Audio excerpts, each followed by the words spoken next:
नमस्कार, द्वारकाज किचनमध्ये आपलं स्वागत आहे। चला तर गुरुपौर्णिमा आहे, त्यानिमित्ताने आपण छान घरच्या घरी मिठाई बनवूया। एकदम साधी सोपी रेसिपी आहे आणि घरगुती जे साहित्य आहे तेच आहे, आपले वेगळे नवीन काहीच नाही आहे। आणि 4 ते 5 पदार्थामध्ये ही मिठाई मस्त एक बाजारातल्यापेक्षाही सुंदर आपल्या घरच्या घरी ताजी आणि फ्रेश मिठाई तयार होणार आहे। चला तर आता आपण बघूया काय काय साहित्य घेतलं ते आणि रेसिपीला पण सुरुवात करूया। तर आपण सगळ्यात पहिले हा रवा तुम्हाला दाखवत मी एकदम बारीक रवा घेतलेला आहे। त्यानंतर हे डेसिकेटेड कोकोनट घेतलेला आहे। तुम्ही कपाचं माप घ्या किंवा वाटीचं घ्या, प्रमाण सगळं सारखंच आहे।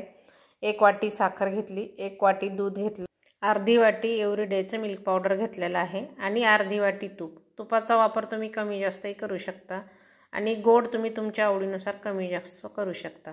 तर आपण सर्वात प्रथम रवा मिक्सरमधून छान बारीक करून घेऊया। आता पॅन गरम करायला ठेवला, त्यामध्ये मी मोठे 2 चमचे तूप घातलं, तुम्ही जास्तही घालू शकता।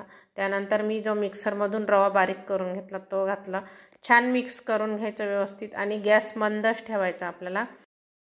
मंद गॅसवरतीच आपल्याला हे छान रवा भाजून घ्यायचा आहे। रवा पण एकसारखा हलवत राहायचा। एकीकडे मी 1 कप दूध आणि 1 कप आपण जे डेसिकेटेड कोकोनट घेतलं ते मिक्सरमधून छान फिरून घेतलं आणि एकसारखा आपल्याला रवा भाजून घ्यायचा आहे। 5 ते 6 मिनिट लागले मला, छान मस्त मंद गॅसवरती रवा भाजून घेतलेला आहे।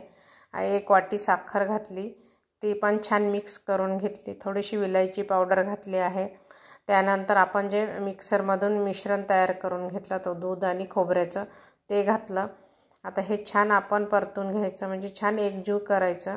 गॅस आपल्याला मंदच ठेवायचा आहे, कुठेही वाढवायचा नाही आहे, कारण रवाही छान फुलल्या जाते आणि जे आपण साखर घातली ती पण छान विरघळायला जाते।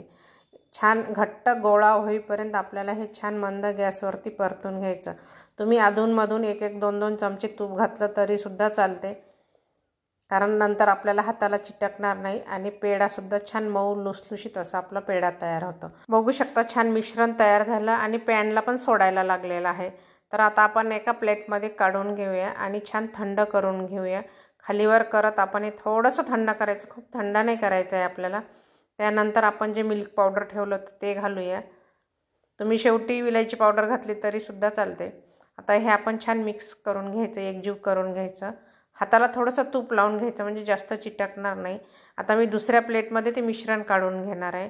प्लेटला तूप लावलं, मी हाताला पण तूप लावलं आणि छान मस्त असं गोळा बनवून घेतला। बघू शकता तुम्ही, छान असा आपला गोळा तयार झाला, बिलकुल हाताला चिटकत नाही आहे आणि छान हातावरच तुम्ही गोल गोल गोळे बनवून असा आकार देऊ शकता पेढ्यासारखा।